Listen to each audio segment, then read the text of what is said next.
అంతా తారుమారైపోయింది. అదే Iran war గట్టి షాక్ ఇస్తోంది. ఇరాన్ వార్ మొదలైన తర్వాత సీన్ రివర్స్ అయిపోయింది. ఎక్కడ ఎప్పుడు ఏ బాంబ్ పేలుతుందో తెలియని సిచ్యువేషన్. అలాంటి పరిస్థితుల్లో దుబాయ్ దారుణంగా మారిపోయిందన్న టాక్ వినిపిస్తోంది. ఇక ఒయాసిస్ లా ఊహించుకొని వెళ్లిన టూరిస్టులు 20,000 మంది ఎయిర్పోర్ట్ లో చిక్కుకుపోయి పడరాని పాటలు పడుతున్నారు. ఎందుకంటే ఏ క్షణంలో ఏం జరుగుతుందో తెలియని పశ్చిమాసియా రాజకీయాలకు అతీతంగా బలమైన ఆర్థిక పర్యాటక ప్రివిలేజ్ సెంటర్ గా గుర్తింపు ఉంది. అలాంటి తేజస్సుపై ఇప్పుడు మబ్బులు కమ్ముకున్నాయి. వరుసగా దాడులు జరుగుతున్నాయి. ప్రపంచంలోనే కృత్రిమ ద్వీపమైన పామ్ జుమేరియా ఏరియాపై ఇరాన్ డ్రోన్ దాడి షాక్ గురి చేసింది. 4 తీవ్రంగా గాయపడ్డారు. అంతకుముందు ప్రపంచంలోనే ఎత్తైన అత్యంత ప్రతిష్టాత్మకమైన బుర్జ్ ఖలీఫా పైనే బాంబులు వేశారన్న ప్రచారం జరుగుతోంది. వీడియో కూడా వైరల్ అయింది.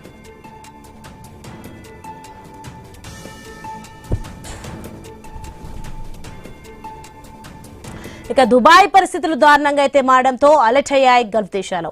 యుఏఈలోని ప్రముఖ వ్యాపారవేత్త అత్యంత ధనికులు ఒకరైన ఖలబ్ అహ్మద్ అల్ హబ్దూర్ ట్రంప్ కు లేఖ రాశారు. ఇరాన్ పై ప్రకటించిన వారిలో పశ్చిమాసియాను లాగే హక్కు మీకెవరిచ్చారంటూ నిలదీశారు.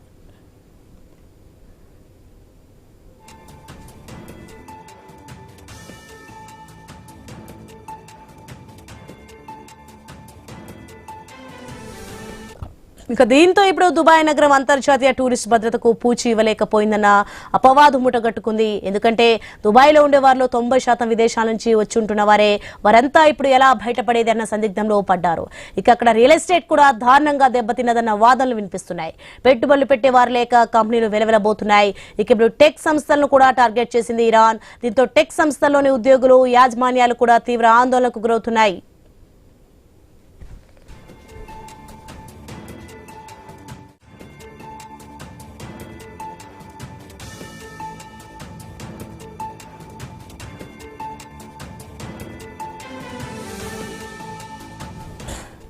ఇక దుబాయ్ వాసులు అంతర్గతంగా మదన పడుతున్నారా? దుబాయ్లో ఉంటున్న వారి పరిస్థితి ఏంటి?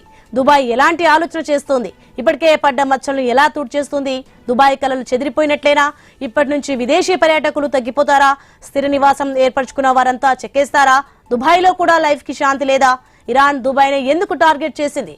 దుబాయ్ పై దాడులతో ఒత్తిడి పెంచేందుకేనా? పాత ప్రతిష్టను దుబాయ్ ఎలా కాపాడుకుంటుంది? ఎయిర్పోర్ట్ లో చిక్కుకుపోయిన టూరిస్టుల పరిస్థితి ఏంటి? దుబాయ్కి టూరిస్టులు వెళ్లడం కష్టమేనా?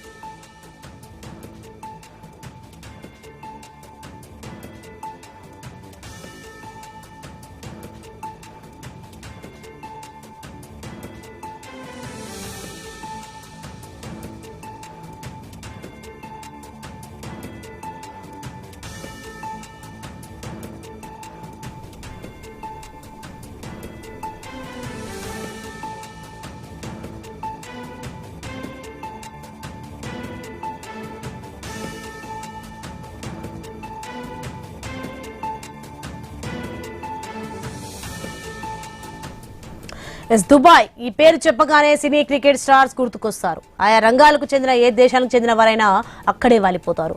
అంతేకాదు ప్రపంచంలోని ధనవంతులంతా కూడా అక్కడే ఉంటారు. ఎందుకంటే అది సేఫ్ ప్లేస్ అని. అయితే అది నిన్నటి వరకు. ఇప్పుడు మాత్రం అంతా తారుమారైపోయింది. అదే ఇరాన్ వార్ గట్టి షాక్ ఇస్తోంది. ఇరాన్ వార్ మొదలైన తర్వాత సీన్ రివర్స్ అయిపోయింది. ఎక్కడ ఎప్పుడు ఏం బాంబ్ పేలుతుందో తెలియని సిచ్యువేషన్ నెలకొంది.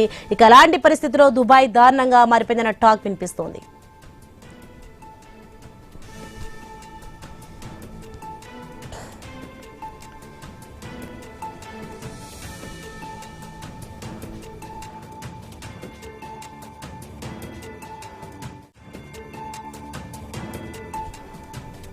ఇక ఒయాసిస్ లా ఊహించుకొని వెళ్లిన టూరిస్టులు 20,000 మంది ఎయిర్పోర్ట్ లో చిక్కుకుపోయి పడరాని పాటలు పడుతున్నారు. ఎందుకంటే ఏ క్షణంలో ఏం జరుగుతుందో తెలియని పశ్చిమాసియా రాజకీయాలకు అతీతంగా బలమైన ఆర్థిక పర్యాటక ప్రివిలేజ్ సెంటర్ గా గుర్తింపు ఉంది. అలాంటి తేజస్సుపై ఇప్పుడు మబ్బులు కమ్ముకున్నాయి. వరుసగా దాడులు జరుగుతున్నాయి. ప్రపంచంలోనే కృత్రిమ ద్వీపమైన పామ్ జుమేరియా ఏరియాపై ఇరాన్ డ్రోన్ దాడి షాక్ గురి చేసింది. 4 తీవ్రంగా గాయపడ్డారు. అంతకుముందు ప్రపంచంలోనే ఎత్తైన అత్యంత ప్రతిష్టాత్మకమైన బుర్జ్ ఖలీఫా పైనే బాంబులు వేశారన్న ప్రచారం జరుగుతోంది. వీడియో కూడా వైరల్ అయింది.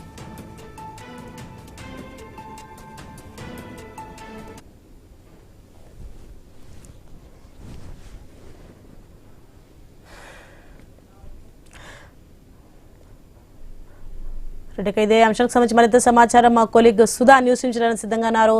Sudha. Right Soni, thank you. So మనం చూసుకోవచ్చు, ఎంతో ఆనందకరమైన ఎంతో సంతోషకరమైన దేశంగా పేరు పొందింది దుబాయ్.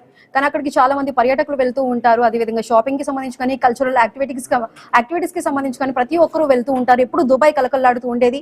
ఎంతో సేఫ్ ప్లేస్ గా ప్రతి ఒక్కరు భావించే ప్రదేశం అది. ఎంతో మంది చాలా మంది ధనవంతులు కూడా అక్కడే ఉంటూ ఉంటారు. అలాంటి సేఫ్ ప్లేస్ కి అయితే ఇప్పుడు ఈ ఇరాన్ ఇజ్రాయెల్ యుఎస్ వార్ ఏదైతే జరుగుతుందో అది జరిగిన మొదటి రోజు నుంచి కూడా ఇటు ఇరాన్ అంటే అక్కడ అమెరికా ఆర్మీ బేసెస్ ఉన్నాయనే ఆరోపణలతో అక్కడ ఆర్మీ బేసెస్ ఉండటంతోనే అటువైపు దుబాయ్ మీద దాడులు చేస్తూనే ఉంది. ఇంకా 13 రోజులుగా కూడా ఇటు దుబాయ్ మీద దాడులు కంటిన్యూ చేస్తూనే ఉంది. ఫస్ట్ అక్కడ ఆర్మీ బేసెస్ మీద దాడులు చేస్తుంది, తర్వాత అక్కడ ఉన్న ఆయిల్ రిఫైనరీ మీద, అదేవిధంగా అక్కడ ఉన్న దుబాయ్ ఎయిర్పోర్ట్ల మీద, ఇప్పుడు నెక్స్ట్ కూడా ఇక్కడ ఉన్న అమెరికా బేస్డ్ కంపెనీస్ ఏవైతే ఉన్నాయో వాటి మీద కూడా దాడులు చేయడానికి అయితే సిద్ధమవుతుంది. మరి ఓవరాల్ గా అక్కడ మొత్తం దుబాయ్ మీద కూడా ఈ వార్ ఎఫెక్ట్ అయితే పూర్తిగా కనిపిస్తూనే ఉంది. అటు ఏవియేషన్ కానీ, ఇటు టూరిస్ట్ కి సంబంధించి కానీ, లేదంటే ఎక్స్పోర్ట్స్ కి సంబంధించి కానీ ప్రతి ఒక్క రంగం మీద కూడా ఈ వార్ ఎఫెక్ట్ అయితే కనిపిస్తూనే ఉంది. సో అసలు ఈ వార్ ఇంకా ఎన్ని రోజులు కంటిన్యూ అవ్వబోతుందో, ఒకవేళ కంటిన్యూ అయితే ఇంకా దుబాయ్ కి ఇప్పటికే ఉన్న ఎంతో సేఫ్ ప్లేస్ గా ఉన్న ప్రతిష్ట అయితే ఇప్పటికే మసకబారుతున్న సిచ్యువేషన్ ఉంది. ఇంకా కంటిన్యూ అయితే దుబాయ్ ఎఫెక్ట్ ఇంకా ఏ విధంగా మారబోతుంది? మరి ఈ అంశాలకు సంబంధించి ఇప్పుడు మనతో పాటు మాట్లాడడానికి రిటైర్డ్ ఐఏఎస్ అధికారి ప్రభాకర్ రెడ్డి గారు అందుబాటులో ఉన్నారు. అదేవిధంగా గౌరీ శంకర్ గారు అనలిస్ట్ గారు అందుబాటులో ఉన్నారు. ముందుగా ప్రభాకర్ రెడ్డి గారు నమస్కారం అండి. నమస్తే. ప్రభాకర్ రెడ్డి గారు, ఇప్పటికే 13 రోజులుగా కూడా ఇరాన్ దుబాయ్ మీద దాడులు చేస్తూనే ఉంది. దీనివల్ల పలు రంగాలు కూడా ఎఫెక్ట్ అవుతూనే ఉన్నాయి. ఎక్స్పోర్ట్స్ కి సంబంధించి కానీ, లేదంటే టూరిజం కి సంబంధించి కానీ, ఏవియేషన్స్ అయితే ఇప్పటికీ పర్ డే 3000 ఫ్లైట్స్ వరకు కూడా క్యాన్సిల్ అవుతున్న సిచ్యువేషన్ ఉంది. మొత్తం కూడా రియల్ ఎస్టేట్ మీద కూడా ఈ వార్ ఎఫెక్ట్ అనేది పడుతూనే ఉంది. ఇంకా వార్ కంటిన్యూ అవుతున్నట్లయితే దుబాయ్ మీద ఇంకా ఎఫెక్ట్ ఏ విధంగా ఉండబోతుందండి? యాక్చువల్ గా అమ్మ, దుబాయ్ ఫ్రీ సిటీ అన్నమాట. అది ఫ్రీ సిటీ అంటే దానికి ఒక దేశంలాగా కాకుండా ఒక సిటీలోనే అన్నిటిగా అంటే అన్ని రకాలుగా రెస్ట్రిక్షన్ తక్కువ, ఇన్కమ్ ట్యాక్స్ ఉండదు, తర్వాత ఫ్రీగా వీసా ఇస్తారు. ఇలాంటివన్నీ ఉన్నందువల్ల ప్రపంచంలో వాటి సింగపూర్ లాగా దుబాయ్ ఇట్లా కొన్ని సిటీస్ ఉంటాయి. అక్కడికి టూరిస్టులు కూడా బాగుంటారు. అక్కడ ఉండే ఎంటర్టైన్మెంట్ కానీ, అక్కడ ఉండే ట్యాక్స్ చట్టాలు కానీ ఇవన్నీ. కానీ అనుకోకుండా ఏమైందంటే ఇప్పుడు ఇరాన్ వార్ వచ్చేటప్పటికి కొన్ని అది ఇరాన్ పక్కనే ఉంది కాబట్టి ఈ క్రాస్ ఫైర్ అంటారు. అంటే వాళ్ళకి ఏ విధమైన సంబంధం లేకుండా ఈ ఇజ్రాయిల్ అమెరికా వాడేటువంటి వెపన్స్ ని కానీ ఆయుధాలని కంట్రోల్ చేసుకోవాలంటే ఇరాన్ ఈ దుబాయ్లను మిగతా యుఏఈ కంట్రీస్ ఉన్నాయి చూసారా, యునైటెడ్ అరబ్ ఎమిరేట్ కంట్రీస్, తర్వాత సౌదీ అరేబియా, వీళ్ళని అటాక్ చేస్తే 2 కారణాలు అవుతుంది. ఒకటేమో వీళ్ళు అమెరికన్ సింపథైజర్స్ అని, ఇది ఫ్రీ సొసైటీ, క్యాపిటలిస్ట్ సొసైటీ కాబట్టి ఇక్కడ ఉండే ప్రభుత్వాలు అమెరికాను దెబ్బతీసినట్లు వీళ్ళు ఫీల్ అవుతుంటారు అనమాట. రెండవది, దుబాయ్ ఎమిరేట్స్ ఇంటర్నేషనల్ గా చాలా పెద్ద నెట్వర్క్ ఉండేటువంటి ఎయిర్లైన్స్. అది చాలా మంది అంటే హబ్ గా వాడుకొని అమెరికా పోయాలన్నా, యూరోప్ పోవాలన్నా దుబాయ్ నుంచి పోతూ ఉంటారు. ఇప్పుడు దానికి ప్రాబ్లం అయింది. ఎందుకంటే ఇప్పుడు ఆ యుద్ధం వల్ల మిసైల్స్ ఎక్కడ తగులుతాయో లేకపోతే ఇంకోటి ఏదైనా జరుగుతుందని చెప్పి ఆపిపెట్టారు. మూడవది, ఇరాన్ కూడా దుబాయ్ని టార్గెట్ చేస్తుంది. దుబాయ్ ఎయిర్పోర్ట్ను కానీ, దుబాయ్ సిటీలో ఉన్నటువంటి ఇతర ఇన్స్టలేషన్స్ కానీ ఇవన్నీ చేసినందువల్ల ఏమవుతుందంటే టూరిస్ట్ పైన ఎఫెక్ట్ వస్తుంది. అందరూ అక్కడ ఎయిర్పోర్ట్లో ఆగిపోతే విమానాలు రోజు కొన్ని వేల మంది, లక్షల మంది పోయే ప్లేస్లో విమానాలు ఆగిపోయినప్పుడు ఇలాంటి సమస్యలు వస్తూ ఉంటాయి. కానీ హోప్ఫుల్లీ ఇంకొన్ని రోజుల్లోనే ఇది ఆగిపోతుంది అనుకుంటాను. అప్పుడు దుబాయ్కి జరిగిన నష్టం ఒకవేళ ఉన్నా కూడా టెంపరీనే కాబట్టి పెద్దగా ప్రభావం ఉండకపోవచ్చు అని నేను అనుకుంటున్నాను. ఓకే అండి. గౌరీ శంకర్ గారు, మొదట్లో ఇరాన్ దాడి చేస్తున్నప్పుడు ఇక్కడ ఆర్మీ బేసెస్ కి ఇటు గల్ఫ్ కంట్రీస్ ఆశ్రయం కల్పించాయి. అందుకని మేము ఆర్మీ బేసెస్ మీద దాడులు చేస్తున్నామని చెప్పింది. కానీ అక్కడ ఎయిర్పోర్ట్లకు సంబంధించి కానీ, ఆయిల్ రిఫైనరీలు కానీ, లేదంటే అమెరికా బేస్డ్ కంపెనీస్ మీద కూడా దాడులు చేయడానికైతే నిర్ణయం తీసుకుని దాడులు కూడా చేస్తూనే ఉంది. ఇది మొత్తం కూడా కేవలం ఒత్తిడి పెంచడం కోసమే ఇటు దుబాయ్ మీద దాడులు చేస్తుంది అనుకోవచ్చు. అసలు టార్గెట్ ఏంటి? బట్ ఇరాన్ ఫస్ట్ అనౌన్స్ చేసింది అంటే ఓన్లీ అమెరికన్ మిలిటరీ ఇన్స్టాలేషన్ మీద మేము అటాక్ చేస్తున్నాము, వేరే చోట అటాక్ చేయటం లేదు అంట. కానీ ఒక్కసారి మిసైల్స్ వదిలాక 100% అక్యురసీ ఉండకపోవచ్చు. ఎందుకంటే టార్గెట్స్ ఒకటే ఏ టార్గెట్ అనుకో అదే టార్గెట్ పడాలని కూడా లేదు. ఎందుకంటే ఒక్కోసారి డిబేట్ అవుతా ఉంది. దుబాయ్ ఏమైనా, దుబాయ్ ఇంటర్నేషనల్ ఏంటంటే one of the safest city and investment కి హబ్ అని ఒక పెద్ద పేరు వచ్చింది. And security wise one of the best cities in the world అని వచ్చింది, లైక్ సింగపూర్ లాగా. కానీ ఇప్పుడు ఈ నిజంగా ఈ అటాక్ తోటి మాత్రం మొత్తం కుప్పకల్లేరైపోయింది. అండ్ జనాలు కూడా రేపు పొద్దున ఇన్వెస్టర్స్ కూడా కొంచెం ఆలోచన చేయవలసి వస్తుంది. అంటే ఇట్ ఈస్ నాట్ డిఫరెంట్ గా, ఇది కూడా ఈ మిసైల్ రేంజ్ లో ఉంది. డెఫినెట్ గా వాళ్ళు కూడా ప్రొటెక్ట్ చేయాలంటే కష్టం అవుతుంది. ఇప్పుడు మనం చాలా మంది తెలంగాణ నుంచి, మన హైదరాబాద్ నుంచి కానీ, మనకు బాంబే నుంచి కానీ, ఫిలిం స్టార్స్ కానీ, పెద్ద పెద్ద బిజినెస్ మెన్, స్పోర్ట్స్ మెన్ చాలా మంది ఇన్వెస్ట్మెంట్ చేశారు దుబాయ్ లో. ఇండస్ట్రియలిస్ట్ అక్కడ విల్లాస్ కొనుక్కున్నారు, కోట్లు పెట్టి విల్లాస్ కొనుక్కున్నారు. మన ఫిలిం ఫంక్షన్ కూడా చాలా వరకు దుబాయ్ లోనే చేస్తూ ఉంటారు. ఎందుకంటే చాలా మంది అక్కడ డబ్బులు ఖర్చు పెట్టే వాళ్ళు ఉన్నారు, వస్తూ ఉంటుంది. ఇది దుబాయ్ బ్రాండ్ ఇమేజ్ కి మాత్రం డెఫినెట్ గా ఎఫెక్ట్ అయింది. అది టెంపరీ కావచ్చు, రేపు ఇంకా ఫ్యూచర్ లో రికవర్ కావచ్చు, లేదంటే రికవర్ కూడా కాకపోవచ్చు. ఎందుకంటే జనాలు కూడా కొంచెం ఆలోచన చేశారు, రేపు అరే ఇక్కడ ఇన్వెస్ట్మెంట్ చేస్తే మన ప్రాపర్టీస్ ఎట్లా సేఫ్టీ ఉంటుందా. అంటే దుబాయ్ వాళ్ళ పాలసీస్ బట్టి కాదు, కానీ బయట ఇతర దేశాలు ఎవరైనా అటాక్ చేస్తే ఎట్లా అని అదొక క్వశ్చన్ మార్క్ అయితే అవుతుంది. And this the first time మనకు పర్టికులర్లీ గల్ఫ్ కంట్రీస్ ఇలాంటి, అప్పుడు ఇజ్రాయెల్ తోటి వార్ ఉన్నప్పుడే అయినా కొన్ని డ్యామేజెస్ అయినాయి, కానీ ఇలాగా ఇరాన్ డైరెక్ట్ అటాక్ చేసింది, అదొక ముస్లిం నేషన్ ఇంకో ముస్లిం నేషన్ అటాక్ చేసింది, మాత్రం డెఫినెట్ గా ఎఫెక్ట్ అవుతుందండి. సైకాలజికల్ గా ఎఫెక్ట్ అవుతుంది. అట్ ద సేమ్ టైం మనకి బిజినెస్ ఎఫెక్ట్ కూడా చాలా అవుతుంది. ఓకే, ప్రభాకర్ రెడ్డి గారు, ఇప్పటికే పలు చోట్ల దుబాయ్ లో పలు చోట్ల దాడులు చేస్తూనే ఉంది, ఎయిర్పోర్ట్ల మీద కూడా, పోర్ట్ల మీద కూడా. సో అయితే మనం ఈ దాడులకు సంబంధించి మనం అప్డేట్స్ ని కంటిన్యూ చేసే ముందు షార్ట్ బ్రేక్ తీసుకుందాం.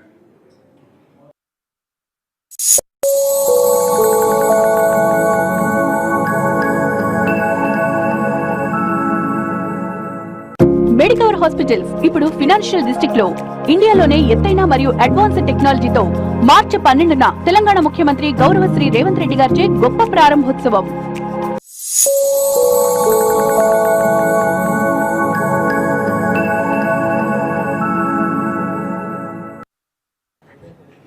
Welcome back. సో మనం చూసుకోవచ్చు, ప్రభాకర్ రెడ్డి గారు ఇటు అమెరికా బేస్డ్ టెక్ సంస్థలు ఏవైతే ఉన్నాయో దుబాయ్ లో, వాటి మీద దాడులు చేయబోతున్నాం అంటూ కూడా ఇరాన్ అయితే ప్రకటించింది. ఒకవేళ అక్కడ టెక్ సంస్థల మీద ఏమైనా దాడులు జరిగి అక్కడ ఏమైనా ప్రాణ నష్టం ఒకవేళ జరిగితే నెక్స్ట్ మూవ్ ఏ విధంగా ఉండబోతుందండి?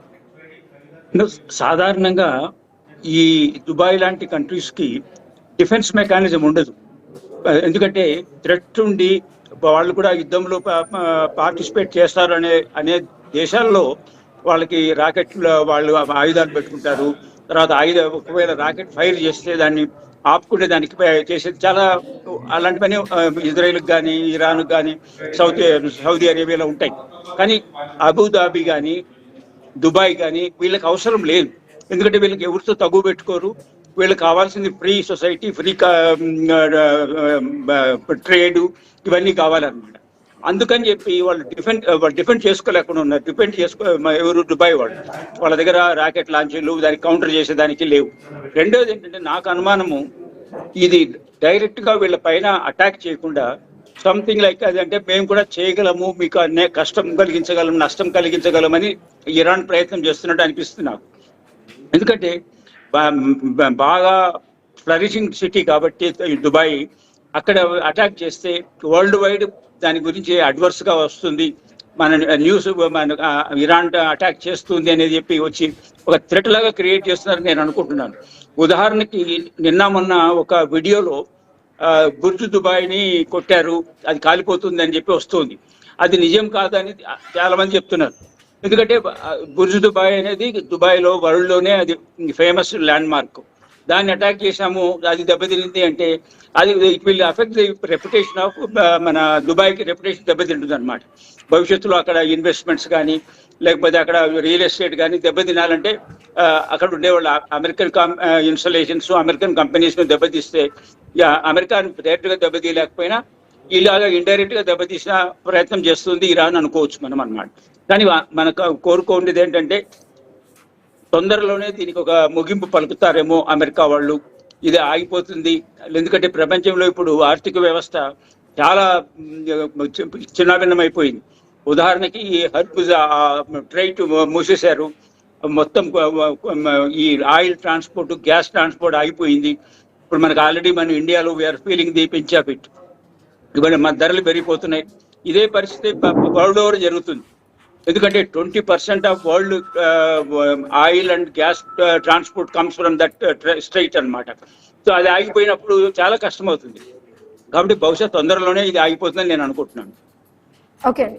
గౌరీ శంకర్ గారు, ఇటు దుబాయ్ లో ఉండే వారిలో 90% మంది విదేశీ వాళ్ళే ఉంటూ ఉంటారు. అదేవిధంగా ఇప్పుడు ఏంటంటే ఈ వార్ నేపథ్యంలో ఎక్కడికక్కడ పర్యాటకులు కానీ లేదంటే విదేశాల నుంచి వచ్చిన వారు కానీ చాలా మంది చిక్కుకుపోయిన సిచ్యువేషన్ ఉంది. ఎందుకంటే విమానయానంకి సంబంధించి కూడా ఫ్లైట్స్ కూడా ఎక్కడికక్కడ క్యాన్సిల్ అయిపోతూ ఉన్నాయి. ఇప్పటికే అంతర్జాతీయ టూరిస్టులకి భద్రత ఇవ్వలేకపోయింది దుబాయ్ అనే ఒక అపవాదం అయితే ఉంది. నెక్స్ట్ ఒకవేళ ఈ యుద్ధం ఆగిన తర్వాతైనా సరే ఇంక అటువైపు దుబాయ్ వైపు వెళ్ళడానికి విదేశీయులు కానీ పర్యాటకులు కానీ మొగ్గు చూపించరు అనే మాట అయితే వస్తుంది. ఒకవేళ నిజంగానే నెక్స్ట్ ఎఫెక్ట్ కూడా అటు టూరిజం మీద కూడా బలంగా పడే అవకాశం ఉందండి. అంటే మన సార్ చెప్పినట్టు this could have been temporary effect. ఎందుకంటే దుబాయ్ కానీ, మనకు సింగపూర్ కానీ, ఇలాంటి స్విట్జర్లాండ్ కానీ, ఇలాంటి చాలా దేశాలు ఉన్నాయి. మనకు ఫిన్లాండ్ కానీ, ఈ దేశాలు వాళ్ళది పెద్ద సెక్యూర్ మిలిటరీ పెద్ద లేదు, వాళ్ళకి మిలిటరీ ఎక్విప్మెంట్స్ లేవు, వాళ్ళకు డిఫెన్స్ చేసుకుంటాను కూడా అంత ఎక్విప్మెంట్స్ లేవు వాళ్ళ దగ్గర. ఎందుకంటే వాళ్ళకి ఎనిమిస్ అనేది లేరు, వాళ్ళకి అవసరం కూడా పడలేదు. మాకు ఎందుకు ఇది, బేసికలీ లోకల్ పోలీసింగ్ ఉంటుంది, కానీ వాళ్ళు మారణ ఆయుధాలు కానీ, రాకెట్స్ కానీ, లాంచర్ మిసైల్స్ కింద అలాంటివి ఏం పెట్టుకోరు వాళ్ళు. ఎందుకంటే వేరే దేశాలతో పెద్ద తక్కువ లేదు. And they are city basically tourism మీద ఆధారపడే దేశాలు ఇవి. దుబాయ్ ఇంకేంటంటే పెట్రోలియం ప్రోడక్ట్స్ ఉన్నాయి కాబట్టి అడ్వాంటేజ్. సింగపూరే ఉంది అనుకోండి, రేపు సింగపూర్ ఏంటంటే వాళ్ళకి ఏం లేదు, వాళ్ళకి ఎక్సెప్ట్ లోకల్ పోలీసింగ్ తప్ప మిలిటరీ ఎక్విప్మెంట్స్ ఏం లేవు. బేసిక్ మిలిటరీ మాత్రం ఉంటుంది వాళ్ళకు, వాళ్ళ షోర్స్ కింద కాపాడుకుంటారు కదా. కానీ డిఫరెంట్ గా ఇప్పుడు ఏంటంటే ఒక ఇరాన్, ఇంతకుసారి చెప్పినట్టు ఇరాన్ డిఫరెంట్ ఒక want to send A message ఏంటంటే మేము కూడా మిమ్మల్ని అటాక్ చేయగలము, ఇవాళ దుబాయ్ కాదు రేపొద్దున అమెరికా గారిని కూడా మేము అటాక్ చేయగలము అని ఒక మెసేజ్ మాత్రం పంపించేది. ఎందుకంటే ఇంత టెక్నాలజీ ఉంది, ఇజ్రాయెల్ ఇంత మాకు డోమ్ కవర్ ఉంది, మేము ఏ మిసైల్స్ అయినా ఆపుతామని అనుకున్న ఇజ్రాయెల్ మీద కూడా టెలివిజన్ మీద కూడా మిసైల్స్ పడతా ఉన్నాయి, అంటే డ్రోన్ మిసైల్స్. అంటే వెరీ కాస్ట్ ఎఫెక్టివ్, చాలా చీప్ లో తయారు చేసిన ఈ ఇరాన్ మిసైల్స్ హెవాక్ క్రియేట్ చేస్తా ఉంది గల్ఫ్ కంట్రీస్ లో. అండ్ సెకండ్ థింగ్, ముందేమో మిలిటరీ ఇన్స్టేషన్, అమెరికన్ మిలిటరీ స్టేషన్ మీదే అటాక్ చేస్తున్నాం మేము, సివిలియన్ పాపులేషన్ కాదన్నారు. కానీ రాను చూస్తూ ఉంటుంటే మిసైల్స్ వెళ్ళి మీకు ఎయిర్పోర్ట్ లో కానీ, ఇతర ఇండస్ట్రియల్ ఏరియాలో కానీ, హౌసింగ్ ఏరియాలో వెళ్ళి మిసైల్స్ పడతా ఉన్నాయి. దాంతో నిజంగా భయాందోళన ఉంది. అండ్ బేసికల్లీ నేను కూడా ఇరాన్ మెయిన్ ఇంటెన్షన్ ఏంటంటే టు షో ద వరల్డ్, అంటే మాకు కూడా క్యాపబిలిటీ ఉంటే రేపొద్దున ఇవాళ దుబాయ్ కూడా కాదు రేపొద్దున యుఎస్ కూడా మేము అటాక్ చేస్తాము అన్న మెసేజ్ పంపించడానికి ఇది చేస్తా ఉన్నారు, సివిలియన్ ఏరియాలో అటాక్ చేస్తా ఉన్నారు. ఓకే అండి. ప్రభాకర్ రెడ్డి గారు, మనకి దుబాయ్ అనగానే ముఖ్యంగా ఎక్స్పోర్ట్స్ లో కూడా మనకి చమురు, అదే విధంగా గోల్డ్ కి సంబంధించి ఎక్స్పోర్ట్స్ ఎక్కువ జరుగుతూ ఉంటాయి. ఇప్పుడు ఈ వార్ వల్ల రెండు కూడా ఎక్కడికక్కడ నిలిచిపోయిన సిచ్యువేషన్ ఉంది. ఇప్పటికే మనం చాలా వార్తల్లో వింటూనే ఉన్నాం, గోల్డ్ ధరలు అక్కడ తగ్గిపోయాయి, ఎందుకంటే మనం ఎక్స్పోర్ట్ చేయడానికి అక్కడ వీలు లేదు కాబట్టి. అదేవిధంగా ఆయిల్ రిఫైనరీల మీద దాడులు చేస్తూ ఉండటంతో అవి కూడా క్లోజ్ చేస్తారనే ఇన్ఫర్మేషన్ అయితే ఉంది. మరి ఇప్పుడు నెక్స్ట్ మళ్ళీ దుబాయ్ తిరిగి కోలుకోవటానికి, మళ్ళీ ఎక్స్పోర్ట్స్ మళ్ళీ తిరిగి ప్రారంభించడానికి ఎంత సమయం పట్టే అవకాశం ఉందండి? ఇప్పుడు యాక్చువల్గా ఇది ఈ ఇరాన్, అమెరికా, ఇజ్రాయెల్ వాళ్ళు ఈ అటాక్లు ఆపినప్పుడు మళ్ళా రెస్టోర్ అవుతుందమ్మా. ఆ పీస్ అంత శాంతి నెలకొల్లినప్పుడు దుబాయ్కి మా నార్మల్ సిచ్యువేషన్ వస్తుంది. రెండోది ఏంటంటే మీరు అన్నట్లు టూరిస్టులని అట్లా వాళ్ళకి నష్టం కలగకుండా దుబాయ్, అబుదాబి, ఈ యుఏఈ కంట్రీస్ వాళ్ళు ఏం చెప్పారంటే ఇక్కడ ఉన్నటువంటి యాత్రికులు, టూరిస్టులు ఎన్ని రోజులన్నా ఉండనివ్వండి, వాళ్ళకి ఫ్రీగా హోటల్ అకామిడేషను, భోజనాలు అరేంజ్ చేస్తున్నారు వాళ్ళు. అంటే గవర్నమెంట్ చెప్పేసింది. ఎందుకంటే వాళ్ళకి ఇప్పుడు విమానాలు లేవు కాబట్టి వాళ్ళు వెళ్ళలేకపోవచ్చు, వాళ్ళ షెడ్యూల్ ఫెయిల్ అయిపోయింది కాబట్టి చాలా మంది దగ్గర డబ్బులు ఉండకపోవచ్చు. ఇవన్నీ దృష్టిలో పెట్టుకొని వాళ్ళందరికీ ఫ్రీ హోటల్ అకామిడేషన్, ఫుడ్ ఇస్తూ ఉండండి. ఇది నార్మల్సీ వచ్చినంత వరకు, ఈ యుద్ధం ఆగిపోయినంత వరకు మేము గవర్నమెంట్ డబ్బులు ఇస్తుంది అని చెప్పి. ఇది ఎందుకంటే అది టూరిస్టులని కోల్పోకుండా ఉండేదానికి, టూరిస్టులకి మారలు దెబ్బతినకుండా ఉండేదానికి ప్రయత్నం అన్నమాట. రెండోది ఏంటంటే ఈ దుబాయ్లో యాక్చువల్గా ఏమీ ఆయిల్ ఉండదమ్మా. దుబాయ్లో నుంచి ఎక్కడికి ఆయిల్ పోదు, ఆయిల్ రాదు. అబుదాబి నుంచి వస్తుంది, మిగతా ఇంకో చోట మస్కట్ ఉండొచ్చు, ఖతార్ ఉండొచ్చు. So Dubai is purely trading city, free trade city. అక్కడ ట్యాక్స్లు ఉండవు, అక్కడ ఎవరైనా పోయి ఏ వ్యాపారమైనా చేసుకోవచ్చు. మీ ఇన్వెస్ట్మెంట్ మీరు ఎంత చేసినా కూడా మీకు ట్యాక్స్ పడదు. ఇలాంటి కొన్ని ఫ్రీగా అంటే వేరే దేశాల్లో ఉన్న ఇన్కమ్ ట్యాక్స్, సేల్స్ ట్యాక్స్, తర్వాత జిఎస్టీ, ఇవి ఇలాంటి ట్యాక్స్లన్నీ దుబాయ్లో ఉండవు. అట్లాగే అక్కడ పెట్రోల్ కూడా చాలా తక్కువ ధరకు దొరుకుతుంది. తర్వాత వాళ్ళు రియల్ ఎస్టేట్ కోసమని ఇటీవల కాలంలో వరల్డ్ ఓవర్ అట్రాక్ట్ చేస్తున్నారు, మా దగ్గరకు వచ్చి మీరు విల్లాలు కొనుక్కోండి, అపార్ట్మెంట్లు కొనుక్కోండి అంటూ. సో దుబాయ్కి ఎప్పుడైనా సరే వాళ్ళ రెప్యుటేషనే ఇంపార్టెంట్ తప్పితే మిగతా వాటిలో అవసరం ఉండదు. సో వాళ్ళు కోరుకునేది ఏంటంటే ఎంత త్వరగా ఈ యుద్ధం ఇరాను అమెరికా యుద్ధం ఆగిపోతే అంత మేలని. యాక్చువల్గా దీని బ్యాక్గ్రౌండ్ ఏంటంటే షియా, సున్నీ అంటే ముస్లింలో ఉన్నటువంటి రెండు వర్గాలు. సో ఈ రెండు వర్గాల్లో పర్టికులర్గా ఇరాన్లో చాలా కన్జర్వేటివ్ గా ఈ కొమేని వాళ్ళు ఒకప్పుడు ఉన్నటువంటి మిగతా వరల్డ్ ఓవర్ ఉన్న ఫ్రీడమ్ లేదు అక్కడ. అంతా వాళ్ళు ముస్లిం చట్టం ప్రకారము ఆ చట్టం కింద ఏమేమి చెప్పారు, ఏమి చేయకూడదు అని చాలా స్ట్రిక్ట్ గా ఎన్ఫోర్స్ చేస్తున్నారు. అమెరికా ఏమనుకున్నదంటే ఈ కొమేని వాళ్ళని తీసేసి ఫ్రీ డెమోక్రటిక్ గవర్నమెంట్ అక్కడ మనం ఇన్స్టాల్ చేద్దాము అనే ప్రయత్నం చేశారు. కానీ అది ఆల్మోస్ట్ ఫెయిల్ అయింది. ఎందుకంటే అమెరికా వాళ్ళు చెప్పిన నాయకుడు ఎన్నుకుంటారు అనుకున్నారు, అది జరగడం లేదు. చనిపోయిన కొమేని కొడుకునే వచ్చేసారు మళ్ళా.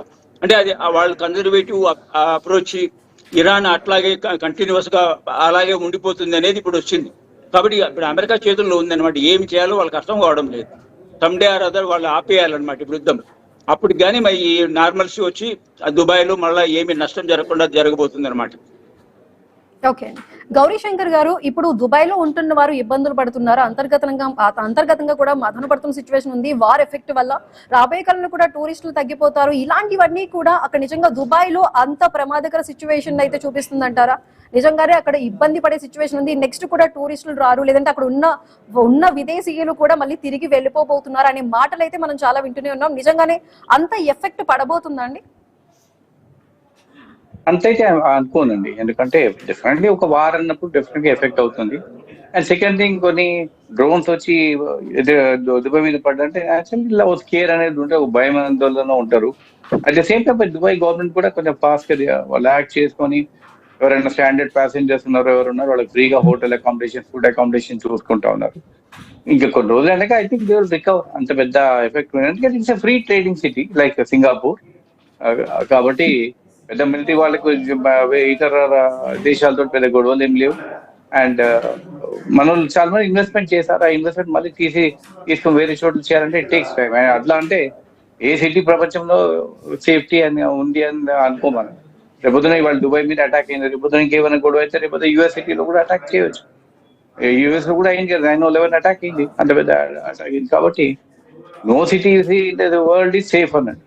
బట్ ఉన్న దాంట్లో మాత్రం డెఫినెట్ గా Dubai is still one of the safest city and financially strong city. And వాళ్ళ ట్రేడింగ్ సిటీలో ప్రపంచంలో కూడా one of the best trading cities ఉన్నాయి ఇప్పుడు లైక్ సింగపూర్. కాబట్టి ఐ థింక్ ఇప్పుడు కొంచెం ఎఫెక్ట్ అయినా కూడా మళ్ళీ రికవర్ అయిపోతారు వాళ్ళు. I think hope everything will be normal in కొన్ని రోజులు, ఇంకొక 1 month లోపల మొత్తం నార్మల్ వచ్చేటట్టు అనుకుంటాం. ఓకే గౌరీశంకర్ గారు, థ్యాంక్ యూ సో మచ్ అండి. ప్రభాకర్ రెడ్డి గారు, థ్యాంక్ యూ అండి. సో మనం చూసుకోవచ్చు, ఈ వార్ ఎఫెక్ట్ అయితే ఇప్పటి వరకు దుబాయ్ మీద అయితే కనిపిస్తూనే ఉంది. కాకపోతే రాబోయే కాలంలో ఈ వార్ ముగిసిపోయిన తర్వాత అయితే దుబాయ్ మళ్ళీ యాజ్ ఇట్ ఈస్ ఇంతకు ముందు ఏ విధంగా ఉందో అదే విధంగా కూడా టూరిస్టు ప్రదేశంగా, అదే విధంగా ఫ్రీ బిజినెస్ కి సంబంధించి కూడా అంత ఇబ్బందికరం అయితే కనిపించట్లేదని అయితే విశ్లేషకులు చెప్తున్నారు.